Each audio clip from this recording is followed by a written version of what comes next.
High friends, welcome back to my channel. Good morning सर्वांना. कसे आहात सर्वजण? होप सो मस्त आणि स्वस्त असाल. या दोन्हीही गोष्टी आपल्याच हातात आहेत, तेव्हा मस्तही राहा आणि स्वस्तही राहा. आजचा दिवस तुम्हाला सर्वांना आनंदी जाओ.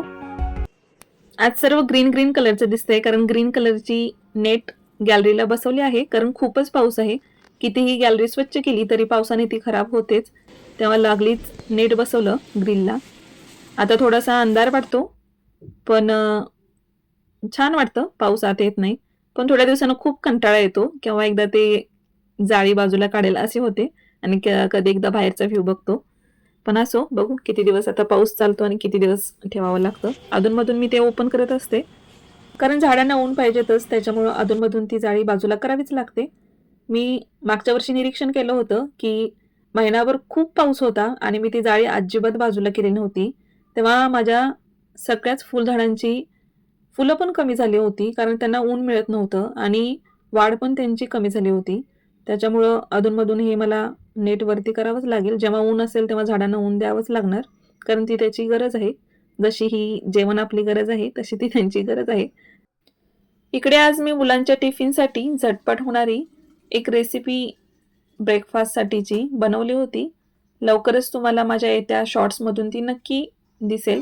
इथं मला प्रत्येक गोष्ट शेअर करणं शक्य नाही, कारण मग दिवसभरामध्ये आपण वेगवेगळे पदार्थ बनवतो आणि ते सगळेच जर पदार्थ इथे शेअर करायचे, तुम्हाला दाखवायचे म्हटलं तर मग ते कुकिंगच चॅनल होऊन जाईल आणि मला ते नको आहे.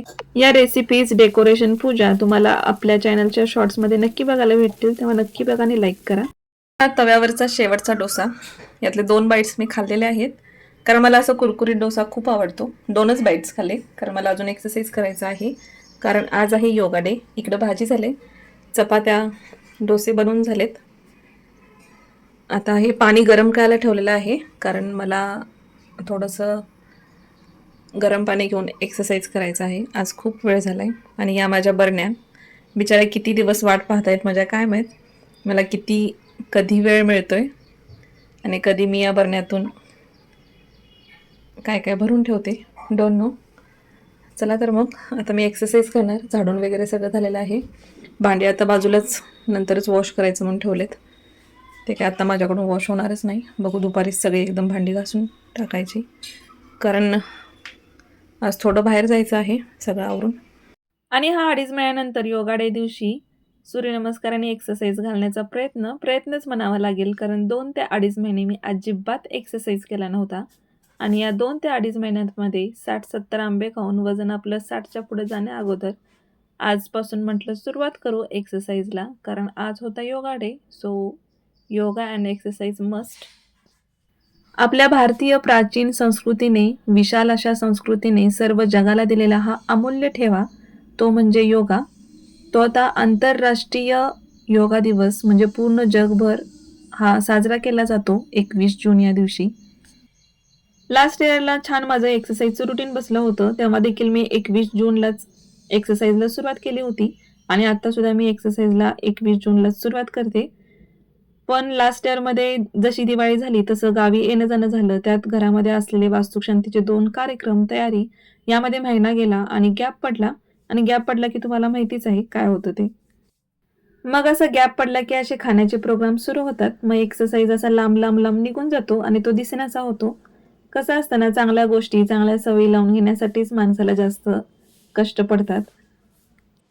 जोक्स पार्ट, इथे मी सर्व घरातली कामे आवरून, स्वतः आवरून करत होते 10:30 वाजता सकाळचा नाश्ता, कारण मला जायचं होतं श्रेणीच्या शाळेमध्ये, श्रेणीचं ॲडमिशन घेण्यासाठी.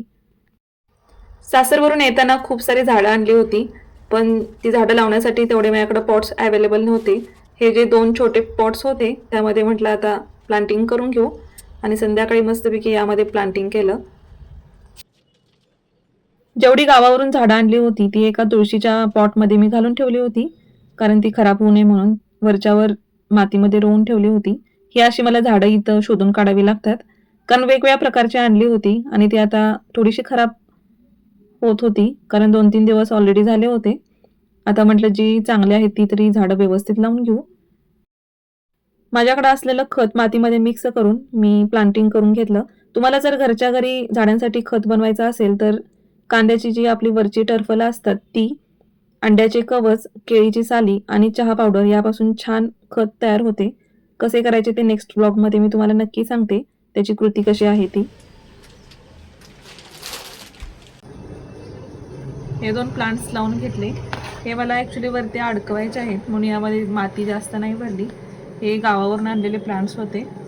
त्याला छान अशी वेल येते, त्याच्यामुळं मला वरती अडकवायचे आहेत.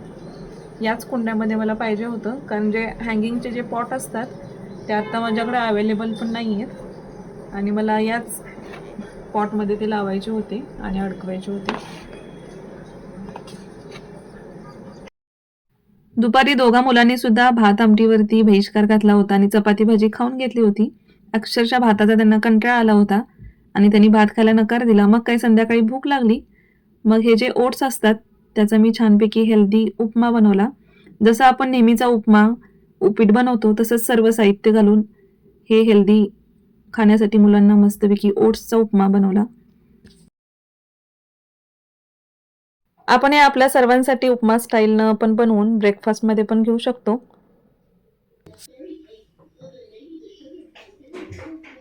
To cook. Totally. Come on, everybody. Let's get cooking. You too, Miss Marmalady. Come on, everybody. Let's get. आणि मी हे जे आता हेअर ऑइल लावत आहे ते मी स्वतः तयार केलेलं आहे. जास्वंदीच्या फुलापासून, पानापासून, कांद्याची बी, कढीपत्ता आणि थोड्याशा मेथ्या घेऊन याचे शॉर्ट्स मी बनवले आहेत. ते आपल्या चॅनलवरती जाऊन तुम्हाला पाहिजे असतील तर नक्की बघा. खूप इफेक्ट मला जाणवत आहे 1.5 महिन्यापासून. बघू अजून 1-1.5 महिने वापरून मी तुम्हाला नक्की सांगते. चला तर मग फ्रेंड्स, आजचा व्लॉग तुम्हाला कसा वाटला हे कॉमेंट करून नक्की सांगा आणि जर कोणी आपल्या चॅनलवर नवीन असेल तर आपल्या चॅनलला सबस्क्राईब करायला विसरू नका, म्हणजे तुम्हाला नवीन नवीन व्हिडिओचे नोटिफिकेशन मिळेल. Bye bye. थँक्यू.